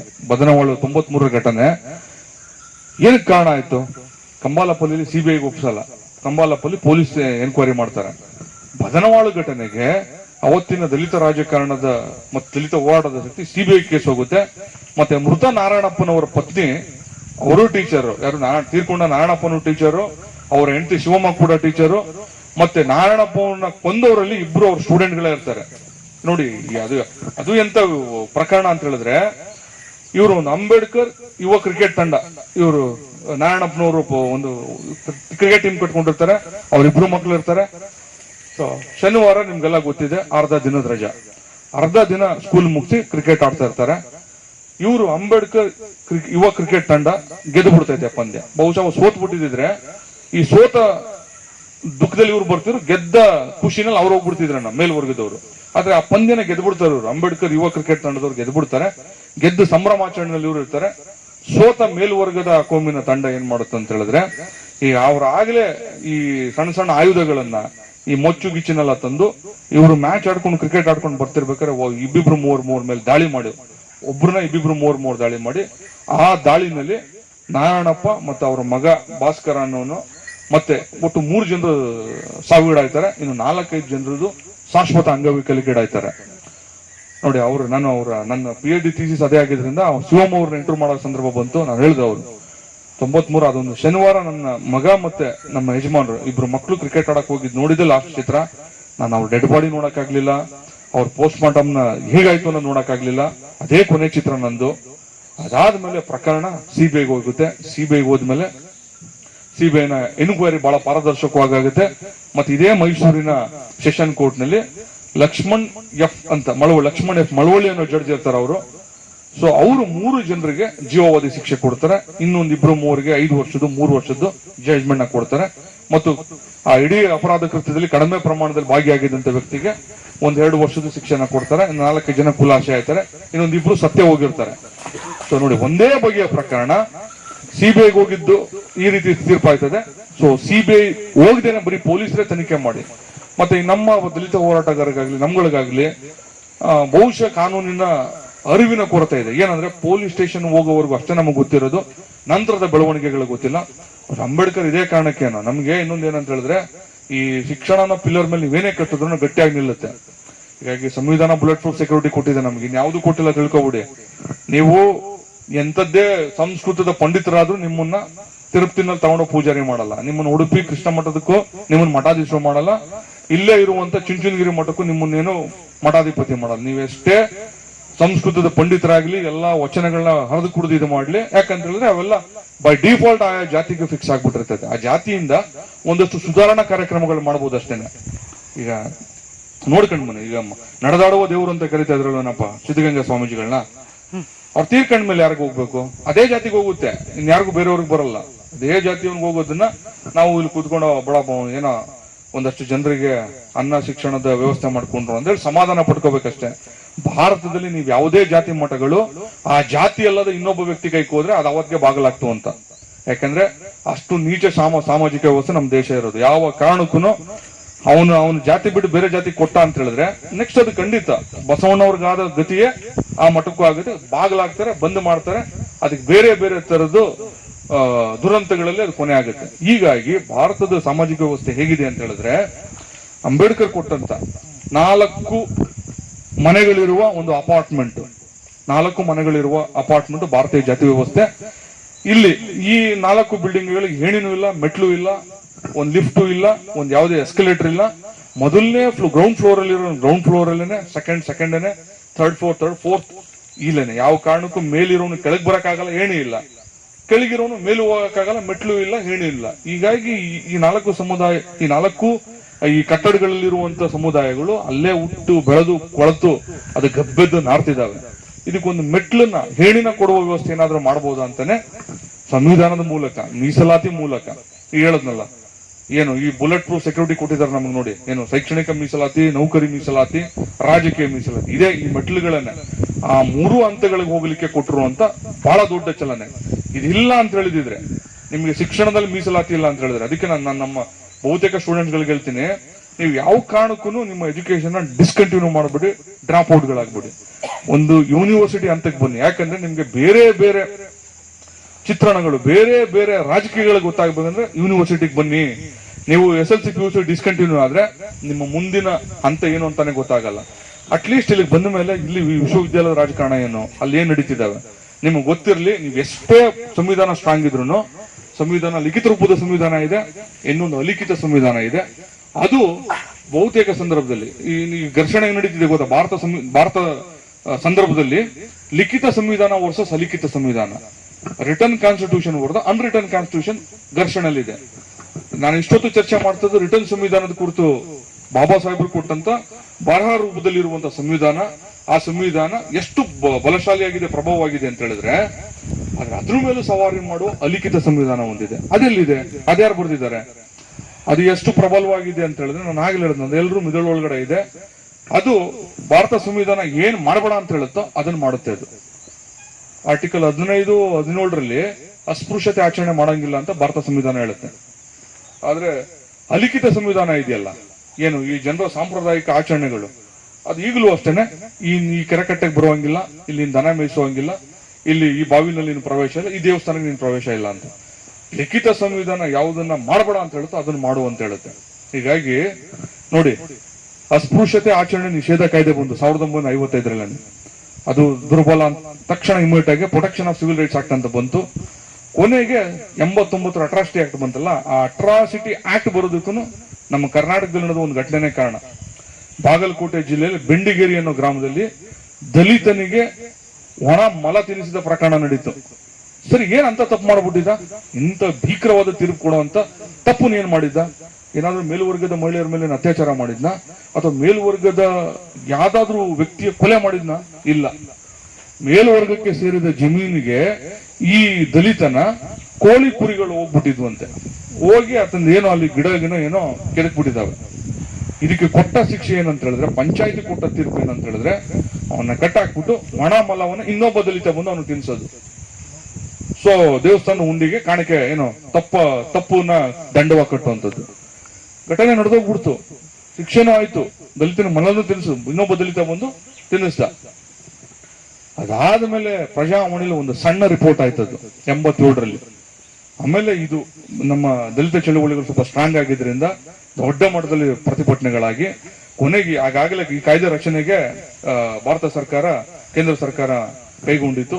ಆಗ ಅಟ್ರಾಸಿಟಿ ಆಕ್ಟಿನ ಸೆಕ್ಷನ್ 3 ಮೊದಲನೇ ಅಪರಾಧವೇ ಪರಿಶಿಷ್ಟ ಜಾತಿ ಪರಿಶಿಷ್ಟ ವ್ಯಕ್ತಿಗಳಿಗೆ, ಪರಿಶಿಷ್ಟ ಜಾತಿ ಪರಿಶಿಷ್ಟ ಪಂಗಡದ ವ್ಯಕ್ತಿಗಳಲ್ಲದವರು ತಿನ್ನಲು ಅಸಹ್ಯಕರವಾದಂತ, ಮನುಷ್ಯ ವಿಸರ್ಜಿಸಿದ ಅಥವಾ ಯಾವುದೇ ಕಶ್ಮಲ ಈ ತರದ ವಸ್ತುಗಳು, ಪದಾರ್ಥಗಳಾದ ದ್ರವ ರೂಪದಲ್ಲಿ ಘನ ರೂಪದಲ್ಲಿ ಯಾವುದೇ ಆಗಿರ್ಬೋದು ತಿನ್ನಿಸಿದರೆ ಈಗ ಕನಿಷ್ಠ 5 ವರ್ಷಗಳು ಗರಿಷ್ಠ 10 ವರ್ಷಗಳ ಕಾಲ ವಿಸ್ತರಿಸಬಹುದಾದ ಶಿಕ್ಷೆ.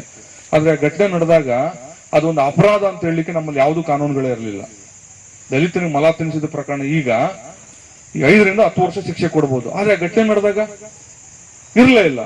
ಸೊ ಹೀಗಾಗಿ ಅಂಬೇಡ್ಕರ್ ಹೆಂಗ್ ವಿಷನರಿ ತರ ಸಂವಿಧಾನ ಕೊಡ್ತಾರ ಅಂತ ಹೇಳಿದ್ರೆ, ಇಷ್ಟೆಲ್ಲಾ ಕೊಟ್ರು ಅದ್ ಹೇಳ್ತೀನಿ ಕೇಳಿ, ಅದನ್ನ ಜಾರಿ ಮಾಡಬೇಕಾದಂತ ವ್ಯವಸ್ಥೆ, ಜಾರಿ ಮಾಡಬೇಕಾದಂತ ಸರ್ಕಾರ, ವ್ಯಕ್ತಿ, ಪ್ರಾಧಿಕಾರಗಳೇನಾದ್ರೂ ಕಡುಭ್ರಷ್ಟವಾಗಿದ್ರೆ, ನೀಚರಾಗಿದ್ರೆ ಬಹುಶಃ ಸುಟ್ಟಾಕೋರಲ್ಲಿ ನಾನೇ ಮೊದಲನಾಗಿರ್ತೇನೆ ಅಂತ ಅಂಬೇಡ್ಕರ್ ಹೇಳ್ತಾರೆ. ಯಾಕೆ ಹೇಳ್ತಾರೆ ಅಂತ ಹೇಳಿದ್ರೆ, ಅವರೊಂದಿಗೆ ದೊಡ್ಡ ಸಮೂಹದಲ್ಲಿ ದಲಿತರು ಬೆಂಬಲಕ್ಕೆ ನಿಂತಿರಲ್ಲ, ಅಂಬೇಡ್ಕರ್ನ ಸೋಲಿಸ್ತಾರೆ ಚುನಾವಣೆಯಲ್ಲಿ, ಪಿತೂರಿಗಳು ನಡೀತೈತೆ. ಕೊನೆಗೆ ಅವ್ರು ಅಟ್ಲೀಸ್ಟ್ ಆ ಡ್ರಾಫ್ಟಿಂಗ್ ಕಮಿಟಿಗೆ ಹೋಗ್ಲಿಕ್ಕೆ ಮುಸ್ಲಿಮರು ಒಂದು ಕಾನ್ಸ್ಟಿಟ್ಯೂನ್ಸಿನ ರಿಸೈನ್ ಮಾಡಿ ಕಳಿಸ್ಕೊಡ್ತಾರೆ.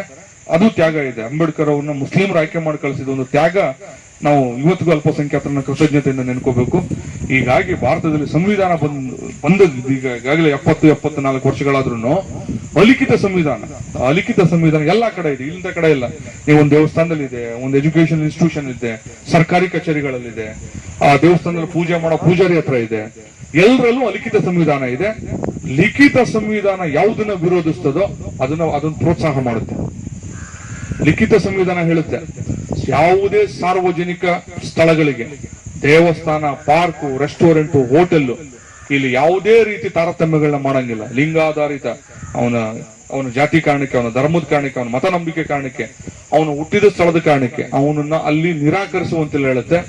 ಆದ್ರೆ ಅಲಿಖಿತ ಸಂವಿಧಾನ ಹೇಳುತ್ತೆ, ಏನ್ ಹೇಳುತ್ತೆ ಅಂತ ಹೇಳಿದ್ರೆ, ನೀವು ಈಗಲೂ ಭಾರತದಲ್ಲಿ ನೀವು ಯಾವುದು ಪ್ರಚಂಡ ದುಡ್ಡು ಮಾಡುವ ದೇವಸ್ಥಾನಗಳಿಗೆಲ್ಲ ನೋಡ್ಕೊಂಡು ಬನ್ನಿ. ತೃಪ್ತಿ ಆಗಿರ್ಬೋದು, ಧರ್ಮಸ್ಥಳ ಆಗಿರ್ಬೋದು, ಅಲ್ಲ ಆಯಾ ಜಾತಿಗಳದ್ದು ಪಾರಂಪರಿಕ ಮತ್ತು ವಂಶ ಪಾರಂಪರ್ಯದ ಹಿಡಿತದಲ್ಲಿರೋ ದೇವಸ್ಥಾನಗಳವು. ಅದು ಯಾವ ಕಾರಣಕ್ಕೂ ಬೇರೆ ಶೋಷಿತರ ಕೈಗೆ ಹೋಗಲ್ಲ. ಅಕಸ್ಮಾತ್ ಕ್ವಾಲಿಫಿಕೇಶನ್ ಇಟ್ಬಿಡಿ, ಈ ದೇವಸ್ಥಾನದ ಪೂಜಾರಿ ಆಗ್ಲಿಕ್ಕೆ ಇದು ವೇದಾಧ್ಯಯನ ಮಾಡಿರ್ಬೇಕು, ಋಗ್ವೇದಗಳನ್ನ ಕಲ್ತಿರ್ಬೇಕು, ರಾಮಾಯಣ ಮಹಾಭಾರತ ಪಾರಂಗತನಾಗಿರ್ಬೇಕು ಅಂತ ಏನಾದ್ರು ಇಟ್ರೆ ಗೊತ್ತಾ ಅವ್ರಿಗೆ, ಇದಕ್ಕೆ ಎಕ್ಸಾಮ್ ಇಟ್ಬಿಟ್ರೆ ಪಾಸ್ ಹಾಕಿ ಬಂದ್ಬಿಡ್ತಾರೆ, ಕೇಳ್ತಾರ ಆಮೇಲೆ. ಅದಕ್ಕೆ ಏನ್ ಮಾಡೋದು, ಅಲಿಖಿತ ಸಂವಿಧಾನ ಹೆಂಗಿದ್ರು ಜಾರಿಯಲ್ಲಿ ಇದೆ. ನೀವು ನೋಡ್ಕೊಂಡು ಬನ್ನಿ, ನೀವು ಜಗತ್ತಿನ ಬಹುತೇಕ ದೇಶಗಳಲ್ಲಿ ಸಿವಿಲ್ ವಾರ್ಗಳು ನಡೆದಿದ್ದಾವೆ, ಏನೋ ನಾಗರಿಕ ಯುದ್ಧಗಳು ನಡೆದಿದ್ದಾವೆ. ಭಾರತದಲ್ಲಿ ಆಗಕ್ ಸಾಧ್ಯನೇ ಇಲ್ಲ ಅಂತ ಹೇಳ್ತಾರೆ. ಯಾಕಾಗಲ್ಲ ಅಂತ ಹೇಳಿದ್ರೆ, ಬ್ರಾಹ್ಮಣನಿಂದ ದಲಿತನವರೆಗೂ ಅದೇ ಗಣೇಶನ್ ಪೂಜೆ ಮಾಡ್ತಾ ಇರ್ತಾನೆ, ಬ್ರಾಹ್ಮಣನಿಂದ ದಲಿತನವರೆಗೂ ಅದೇ ಈಶ್ವರನ್ ಫೋಟೋ, ಅದೇ ಗಣೇಶ, ಅದೇ ಸರಸ್ವತಿ, ಇನ್ನೊಂದು ದೇವತೆಗಳ ಫೋಟೋ ಇರ್ತೈತೆ.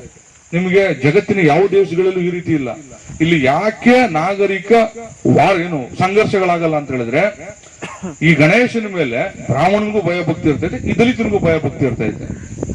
ಆಮೇಲೆ ಪಾಪ ಅಲ್ಲಿ ಪೂಜೆಗೂ ಪ್ರಸಾದಕ್ಕೂ ನಿಂತಿರ್ತಾನಲ್ಲ ದೇವಸ್ಥಾನದ ಹೊರಗಡೆ ಆ ದಲಿತ, ಅವನಿಗೆ ಏನ್ ಅನ್ಸಿರ್ತದ ಗೊತ್ತಾ, ಪೂಜೆ ಮಾಡ್ತಿರೋ ಬ್ರಾಹ್ಮಣನ ಮೇಲೆ ಏನೋ ಒಂದು ಗೌರವ, ಸಾಕ್ಷಾತ್ ದೇವರಿರೋ ಸ್ಥಾನದಲ್ಲೇ ಇದನ್ನಲ್ಲ ವ್ಯಕ್ತಿ, ಎಷ್ಟು ಅದ್ಭುತವಾದ ವ್ಯಕ್ತಿ, ಇವನಿಗೆ ನಾನು ಯಾಕೆ ಆ ಜಾಗಕ್ಕೆ ತಲುಪಿಲ್ಲ ಅಂತ ಯೋಚನೆ ಬರೋದಿಲ್ಲ.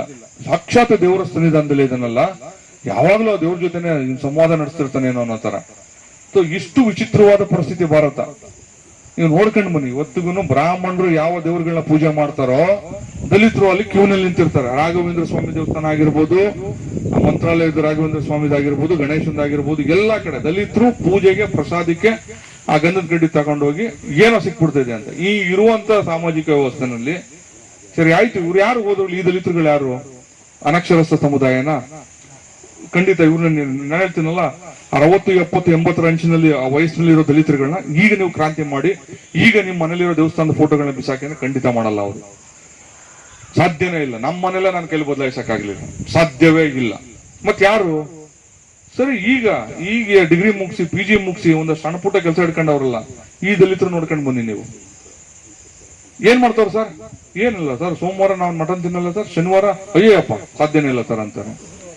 ನನಗೆ ಶಾಕ್ ಆಗಿದ್ದೇನೆಂದ್ರೆ, ಇದನ್ನೊಬ್ಬ ಮೇಲ್ವರ್ಗದವನು ಬ್ರಾಹ್ಮಣನ ಹೇಳಿದ್ರೆ, ಅಥವಾ ಇನ್ನೂ ನಾವೆಲ್ಲ ದೊಡ್ಡ ದೊಡ್ಡ ಸಮುದಾಯಗಳಂತ ಲಿಂಗಾಯತರನ್ನ ಹೇಳಿದ್ರೆ ಸಮಸ್ಯೆ ಇರ್ತಿರ್ಲಿಲ್ಲ. ದಲಿತರಿಗೆ ಹೇಳ್ಕೊಂಡು ತಿರುಗಾಡ್ತಾವ್ರೆ. ಸರ್ ಸೋಮನ ನಾನು ಮುಟ್ಟದೇ ಇಲ್ಲ ಅಂತ ನನಗೆ ಅವಾಗ ಅನ್ಸಕ್ ಸ್ಟಾರ್ಟ್ ಆಯ್ತು. ಅಂಬೇಡ್ಕರ್ ವಿಷನರಿಯಾಗಿ ನೋಡಿದ್ರಲ್ಲ ಇವ್ರು ಏನಿದು ಇಷ್ಟಿಷ್ಟು ಉದ್ದ ತಾಯ್ತೆಗಳನ್ನ ಕಟ್ಕೊಂಡು ಈ ಏನೋ ರಾತ್ರಿ ಏನಾದ್ರು ನಾನ್ ವೆಜ್ ತಿನ್ಬಿಟ್ರೆ ದೆವ್ವಗಳು ಮೆಟ್ಕೋತೇವೆ, ಮೆಟ್ರೆ ಅಮ್ಮಕ್ ಬಿಡ್ತೇವೆ ಅನ್ನೋ ತರದ್ದು ಇನ್ನೂ ಮೂಢನಂಬಿಕೆ ದಲಿತರು ಇದಾರೆ ಅಂದಾಗ ನನಗೆ ಆಘಾತ ಆಯ್ತು. ಅಲ್ಲಿ ನಾನು ಬದಲಾಗಿರ್ತಾರೆ, ಒಂದಷ್ಟು ಕ್ರಾಂತಿಕಾರಿ ಮನೋಭಾವಗಳು ಉಂಟಾಗಿರ್ತದಲ್ಲ ಅನ್ಕೊಂಡ್ರೆ ಅದೇ ಗುಂಡಿನಲ್ಲಿ, ಅದೇ ಮೌಢ್ಯದ ಗುಂಡಿನಲ್ಲಿ, ಅದೇ ಕತ್ತಲಿನಲ್ಲಿ ಬಿದ್ದು ಕೊಳಿತಾ ಬಿದ್ದವ್ರೆ. ಅಪ್ಪಿ ತಪ್ಪಿ ಏನಾದ್ರೂ ಒಂದು ಸ್ವಲ್ಪ ಆರ್ಥಿಕ ಭದ್ರತೆಯ ಕೆಲಸಗಳು ಸಿಕ್ಬಿಟ್ರೆ ಎಸ್, ನೆಕ್ಸ್ಟ್ ಒಂದು ಸತ್ಯನಾರಾಯಣ ಪೂಜೆ ಗ್ಯಾರಂಟಿ, ಮತ್ತೆ ಇನ್ನೊಂದು ಅಯ್ಯಪ್ಪನ ಮಾಲೆನೂ ಹಾಕ್ಸಿ ಎಲ್ಲಿವರೆಗೂ ತಳ್ಕೊಂಡ್ ಬಂದು ಅಂಬೇಡ್ಕರ್ ಈ ಕ್ರಾಂತಿಕಾರಿ ರಥ ನಿಲ್ಸಿದ್ರು ಈಗ ಹೆಚ್ಚು ಕಡೆ ಬಿಟ್ಟೇ ಬಿಟ್ಟವ್ರೆ. ಆತಂಕ ಆಗ್ತಿರೋದೇನಂದ್ರೆ ಈಗ ಓದ್ತಾರೋ, ಈಗ ವಾಟ್ಸಪ್ ಫೇಸ್ಬುಕ್ ಅಲ್ಲಿ ಹುಟ್ಟವ್ರಲ್ಲ ಈ ಯುವ ದಲಿತ ಸಮುದಾಯದವರು, ಇದಕ್ಕೆ ಕಾರಣ ನಾವುಗಳು ಇದ್ದೀವಿ, ಯಾಕೆ ಹಿಂಗಾಯ್ತು ಅಂತ ಹೇಳಿ. ಅಟ್ಲೀಸ್ಟ್ ಈ ಬಹುಜನ ವಿದ್ಯಾರ್ಥಿ ಸಂಘ ಇತ್ತಲ್ಲ, BSP ಸ್ಟೂಡೆಂಟ್ ವಿಂಗ್ ಇತ್ತಲ್ಲ, ಇವರು ಶಿಬಿರಗಳು ಮಾಡ್ತಾ ಇದ್ರು. ಈ ಶಿಬಿರಗಳಿಂದಾಗಿ ಒಂದಷ್ಟು ಜನ ಜಾಗೃತರಾದ್ರು. ಇದು ನಾನಂತ ಹೇಳ್ತೀನಿ, ಅದರಲ್ಲೂ ಮೈಸೂರು ಭಾಗ, ಚಾಮರಾಜನಗರ ಭಾಗ, ಮಳವಳ್ಳಿ ಈ ಭಾಗದಲ್ಲಿ ನಿಜಕ್ಕೂ ಶಿಬಿರಗಳು ಮಾಡಿದ್ರು ನೋಡಿ. ಅದು ಷಣ್ಮುಗಮ್ ಆಗಿರ್ಬೋದು, ಗೋಪಿನಾಥ್, ಮೋಹನ್, ಎನ್ ಮಹೇಶ್ ಇವರು ಮಾಡಿದಂತ ಶಿಬಿರಗಳು, ಅವರು ಈಗ ಇವತ್ತಿನ ವರ್ತಮಾನದ ಅವರ ಎಲ್ಲೆಲ್ಲಿದ್ದಾರೋ ಅದು ನನಗೆ ಮುಖ್ಯ ಅಲ್ಲ, ಅದು ಚರ್ಚೆ ಮಾಡೋಣ ಇನ್ನೊಂದ್ಸಲ. ಆದ್ರೆ ಅವತ್ತು ಶಿಬಿರಗಳು ಮಾಡ್ಕೊಂಡು ಬಂದ್ರಲ್ಲ ಅವರು, ಒಂದು ಹೆಚ್ಚು ಕಡಿಮೆ 2001-2 ಸ್ಟಾರ್ಟ್ ಆಗಿದ್ದು.